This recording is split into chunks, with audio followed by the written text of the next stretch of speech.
வணக்கம், welcome to Rudra's kitchen. இன்றைக்கி நம்ம பண்ண போகிற ரெசிபி எண்ணெய் கத்திரிக்காய் குழம்பு.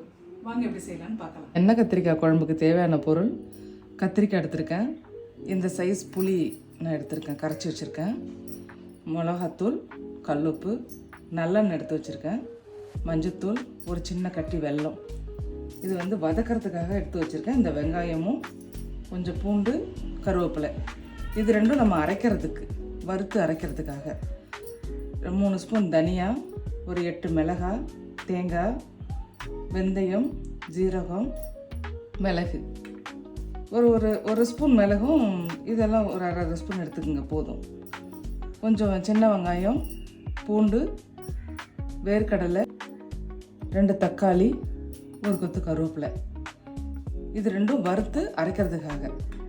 இப்போ வாங்க செய்யலாம். இப்போ இந்த கத்திரிக்காய் எடுத்து நம்ம கட் பண்ணி தண்ணியில் போட்டுக்கலாம். இந்த அளவு காம்பு கட் பண்ணிக்கோங்க. இந்த பாதி அளவு கட் பண்ணால் போதும். இப்படி கட் பண்ணிவிட்டு நம்ம உள்ள பூச்சி இருக்கா என்னன்னு நம்ம பார்த்துக்கணும்.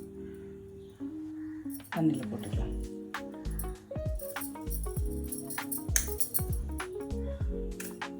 ஃபுல்லாக கட் பண்ணக்கூடாது, நம்ம பிரிஞ்சிடும். கத்திரிக்காய் முழுசாக இருந்தால் நல்லாயிருக்கும் சாப்பிட்றதுக்கு. எடுத்து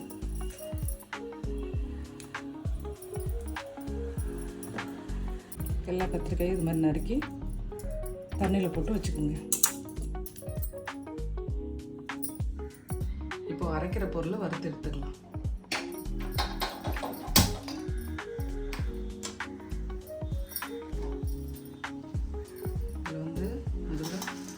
தனியாவும் மிளகாயும் மிளகு இந்த 3ம் முதல்ல போட்டு வறுத்துக்கலாம்.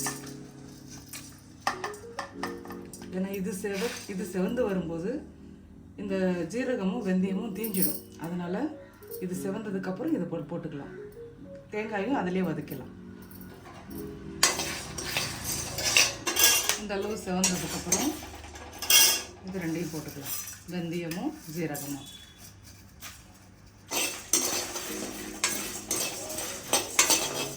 போதும். இப்போ தேங்காய் போட்டுக்கலாம். இது நல்லா செவக்க வறுத்து எடுத்துக்கலாம்.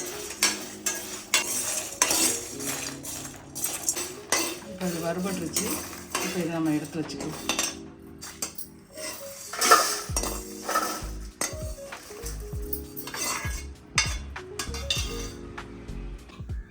கொஞ்சம் எண்ணெய் ஊற்றிக்கணும். இதுவும் நம்ம வறுத்து அரைக்க போகிறோம்.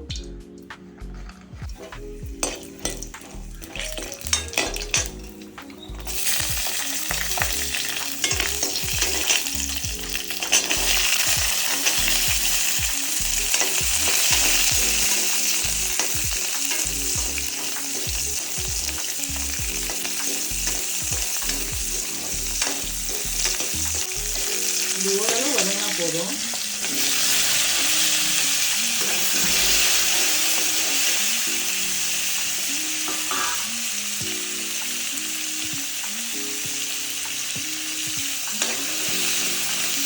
கூட கொஞ்சமாக கல்லுப்பு போட்டு வதக்கிடுங்க.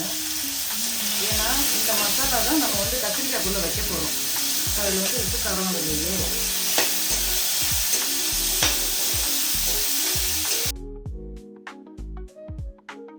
இது நல்லா வதங்கிடுச்சு, போதும், இறக்கிடலாம். இப்போ இது ரெண்டும் தனித்தனியாக அரைச்சி எடுத்துக்கலாம். இது முதல்ல அரைச்சிடலாம். ஏன்னா இது கொஞ்சம் நல்லா மசியணும். இது கொஞ்சம் மசிஞ்சால் போதும். இது நம்ம மிளகா, தனியாக, தேங்காய் போட்டு அரைச்சது. இது இந்த அளவுக்கு கொஞ்சம் நைஸாக அரைச்சிக்கணும். இது கொஞ்சம் நம்ம சட்னிக்கு அரைக்கிற மாதிரி அரைச்சிக்கணும். இது ரெண்டையும் இப்போ மிக்ஸ் பண்ணிக்கலாம்.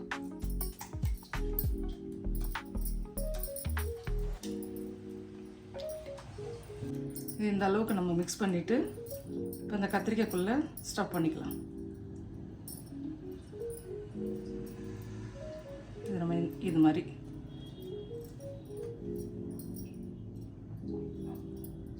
ஒரு கத்திரிக்காய் தான் எடுத்து இது உள்ளே இப்படி வச்சிட்டோம்னா உள்ள மசாலா நல்லாயிருக்கும், சாப்பிட்றதுக்கு நல்லாயிருக்கும். இது மாதிரி எல்லா கத்திரிக்காயும் ஸ்டஃப் பண்ணி ஃபுல்லாக பண்ணி வச்சுடுங்க. இது நம்ம குழம்புல கரைச்சி ஊற்றிக்கலாம் மிச்சத்தை. இப்போ எண்ணெய் ஊற்றிக்கலாம். இதுக்கு நல்லெண்ணெய் கொஞ்சம் அதிகமாகவே வேணும்.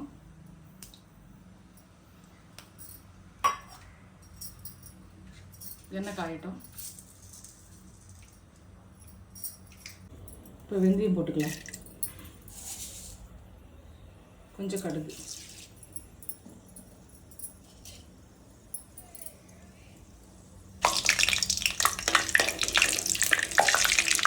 கடுகு வெந்தயம் குறைஞ்சிருக்கு. இப்போ தட்டி வச்சுருக்க பூண்டு,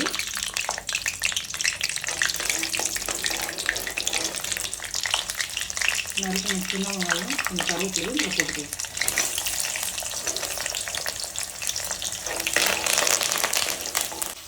இப்போ வெங்காயம் நல்லா செவந்து வந்துருச்சு. இது வந்து தக்காளி போடக்கூடாது. தக்காளி நம்ம அரைச்சி வச்சிருக்கோம் இல்லையா, அந்த புளிப்பு போதும். தக்காளி இதில் போடக்கூடாது. இப்போ இது வந்து இந்த கத்திரிக்காய் எல்லாம் ஒன்று ஒன்றா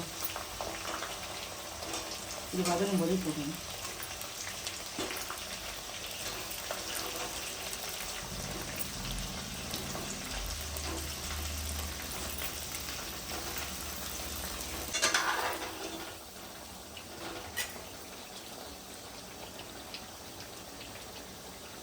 இப்போ நல்லா வதங்கிடுச்சு. இப்போ நம்ம மசாலா மிச்சம் வச்சுருக்கிறத இதில் ஊற்றி வதக்கிக்கலாம்.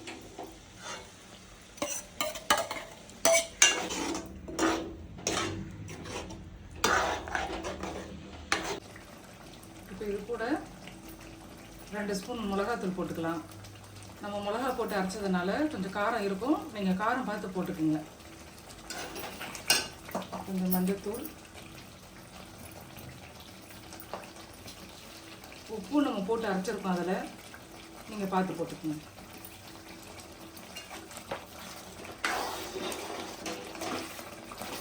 இப்போ இது கூட கரைச்சி வச்சிருக்கிற புளி தண்ணி ஊற்றிக்கலாம்.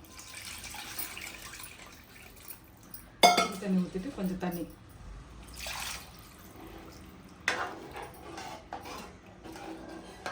நல்லா கொதி வரட்டும். குழம்பு நல்லா கொதி வருது. கொஞ்சம் சுண்டனோடனே இறக்கலாம். குழம்பு நல்லா சுண்டி வந்துருச்சு. இந்த ஸ்டேஜில் வெல்லம் போட்டுக்கலாம். இப்போ இது இறக்கிடலாம். குழம்பு ரெடி ஆயிடுச்சு.